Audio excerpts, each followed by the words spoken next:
Okay, picture this. You've just wrapped up an incredibly successful year of freelancing, or maybe you're running a brand new small business. You're feeling fantastic about your growing income.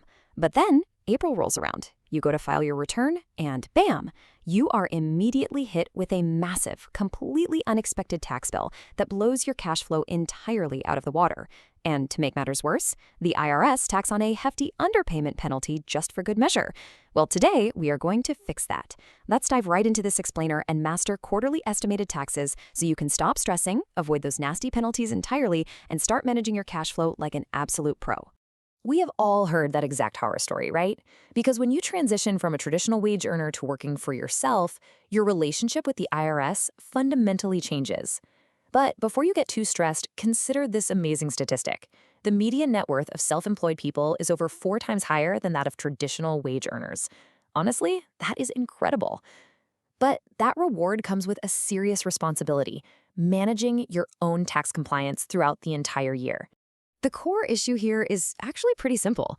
Unlike W-2 employees who have their taxes neatly and automatically withheld by their employer during payroll, if you are part of the roughly 16 million self-employed individuals out there, the responsibility falls entirely on your shoulders.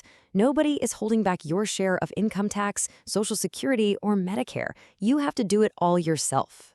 So here is our game plan for today. 1. The estimated tax basics. 2. Who needs to pay. 3. Calculating your tax bill. 4. How to pay online. 5. Avoiding common costly mistakes. And 6. Resources for tax success. Let's jump right into Section 1. The estimated tax basics. In short, the United States tax system operates on a pay-as-you-go basis. Basically, the IRS expects you to pay taxes on your non-wage income 4 times a year as you earn it. They definitely don't want you waiting for a lump sum nightmare during tax season. IRS Form 1040-ES is the crucial document you'll use to calculate and submit these payments. Moving on to Section 2. Who needs to pay? Listen, if you are earning income without tax withholding, you need to pay close attention here. This includes gig workers, freelancers, independent contractors, sole proprietors, partners, and S-corp shareholders. But wait, it also applies if you earn significant income from interest, dividends, capital gains, rents, or even the taxable portion of alimony and Social Security benefits. Basically, yes, the IRS wants a piece of almost everything you bring in. So the absolutely crucial point is this $1,000 threshold. You generally must make estimated payments if you expect to owe $1,000 or more in federal taxes for the current year, and that's after subtracting your withholdings and refundable tax credits. If you cross that $1,000 line, congratulations, you're officially in the quarterly tax club. Let's get into Section 3, calculating your tax bill. Using the worksheet provided right on IRS Form 1040-ES, you simply start by estimating your total expected gross income for the entire year.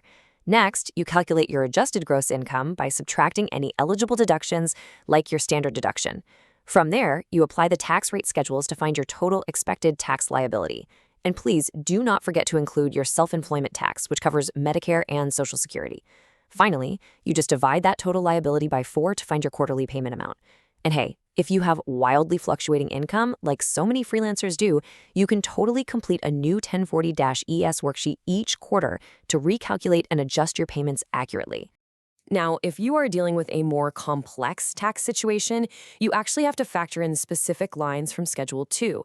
This includes stuff like household employment taxes or additional taxes on distributions.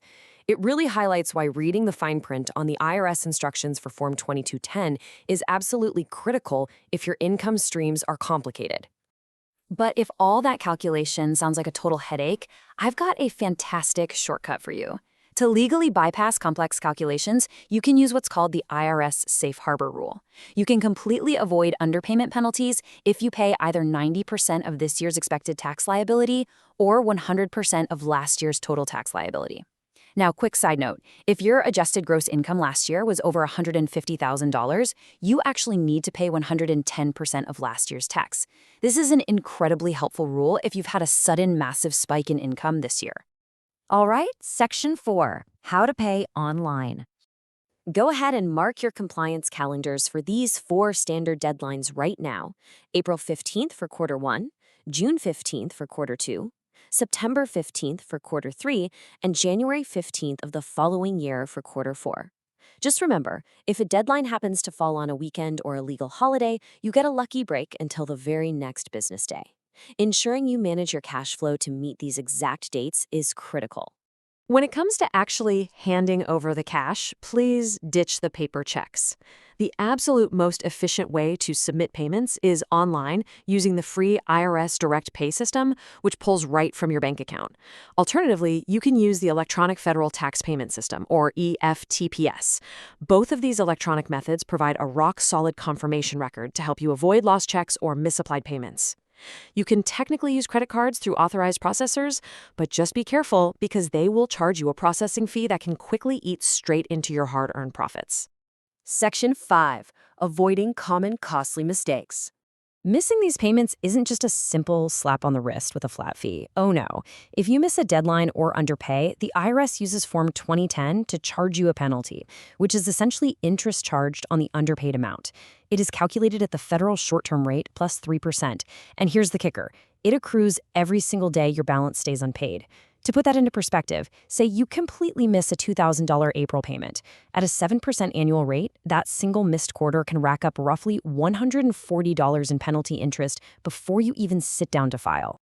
You can easily prevent these expensive penalties by watching out for a few classic errors: miscalculating your fluctuating income, missing those strict deadlines, and poor record keeping. And listen closely to this one, because it's huge. One of the absolute worst things you can do is mix your business and personal expenses.